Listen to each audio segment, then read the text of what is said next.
In June of 2025, something strange happened on the blockchain. A wallet that had been completely silent for 9 years suddenly came to life. It moved over $77 million in Bitcoin without any warning, without any explanation. But it wasn't just the size of the transaction that drew attention. It was the origin of the wallet itself, because this wasn't a forgotten investment or the recovery of all coins. This wallet was directly tied to one of the darkest corners of the internet, to a darknet marketplace that has been shut down in 2016, and to a man who once ran off with tens of thousands of Bitcoin and disappeared. What followed wasn't just a technical curiosity, it became a political scandal. It brought down a government official, and it reopened a case that has been buried for nearly a decade. This is the history of how a sleeping fortune, a criminal past, and a scandal that refused to die. The wallet in question was tied to Nucleus, a darknet marketplace that was once one of the most active in the world. During its peak, it processed over 500,000 transactions involving illegal drugs, weapons,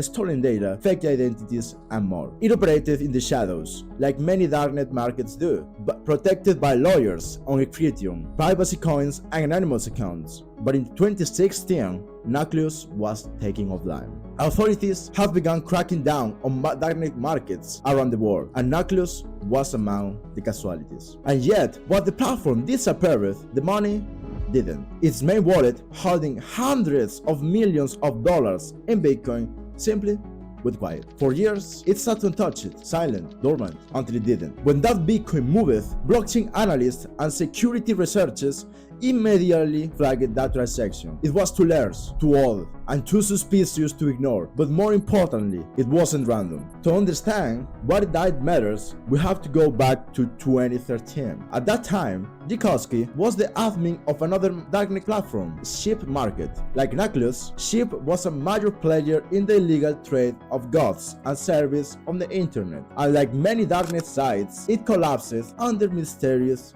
circumstances. Shortly before the platform was shut down, Jacoski allegedly made off of over 40,000 Bitcoin. Back then, that amount was worth roughly $5 million.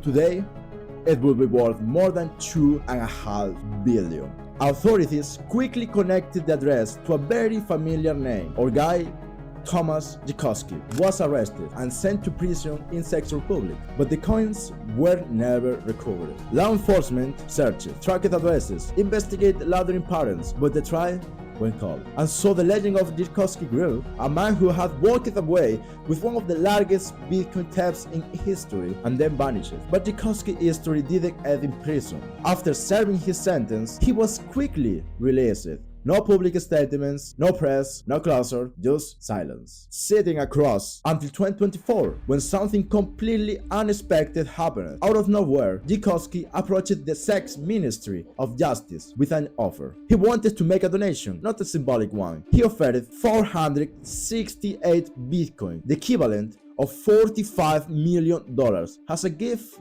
for the government. The donation was signed in the presence of a notary, fully documented, and processed as if it were any other generous contribution. At first, there were no questions, but as the news began to spread, the public reaction was immediate and furious. Where had these coins come from? Why was a no-darknet operator suddenly donating tens of millions in Bitcoin? And more importantly, why did the government accept it? It didn't take long for investigators to identify the source of the funds. The Bitcoin came directly from the old Nucleus market wallet, a wallet long associated with criminal activity and until then assumed to be either lost or inaccessible. The black flash was swift. The public demanded accountability. News outlets uncovered Jacoski's past, retraced the timeline of his darknet operations, and began questioning the integrity of Justice Ministry. How could a state institution knowingly accept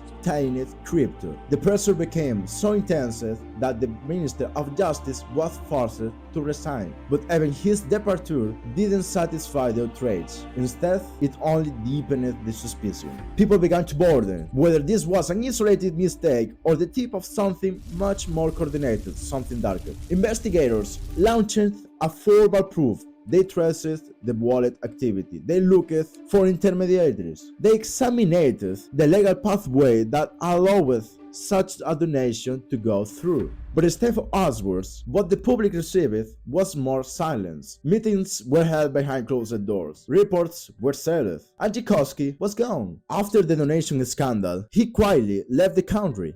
According to leaked travel data, he flew to Asia. He married a woman from the Philippines, obtained legal residency, and disappeared once again, this time into the islands. Today, some claim he lives in a gated community outside of Manila. Others believe he travels freely between Southeast Asia and Dubai. What's not up for debate is this: he still controls what may be the largest untouched Bitcoin fortune in Europe. Over $500 million, different wallets that were once part of the darkness most powerful marketplace. And he's not just hiding, he's fighting back. In early 2025, Jiřikovský filed a lawsuit against the Czech government for revealing his identity during the scandal. He argued that leaking his name endangered his safety and violated his rights. The man who once ran off with a fortune of crypto is now suing for defamation, with $500 million in Bitcoin to back him up. The history of this wallet is not just about crime or money, it's about what happens when the past comes back. Not through memory, but through the blockchain. It's about how crypto, for all its promise of privacy, never truly forgets. Transactions don't disappear, wallets don't lie. They simply wait until the right moment. And when that moment comes, they can shake governments, expose secrets, and remind the world that some ghosts are still much alive. If you like this history, my name is Star Platinum. I just love to read, write, and tell you about the histories behind this world that we call blockchain. If you like this video, subscribe the channel, like, and share it. Thank you so much for watching me, and have a good night.